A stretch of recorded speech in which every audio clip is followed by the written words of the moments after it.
Hello, I'm Sunny. The word of today is 买.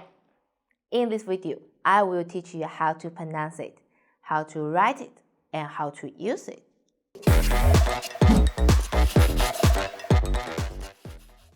First, let's read together.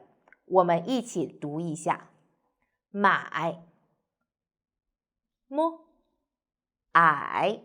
买 Very good. Now let's write it. 我们一起写一下。横钩点点横撇点买 means buy.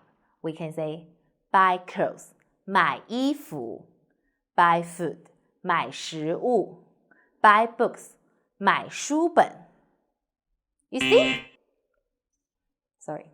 You see? This is what I bought. Oh, sorry. Okay.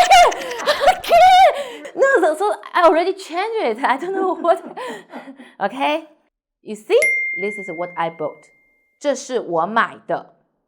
For this black ball, but it's too small, so it's useless.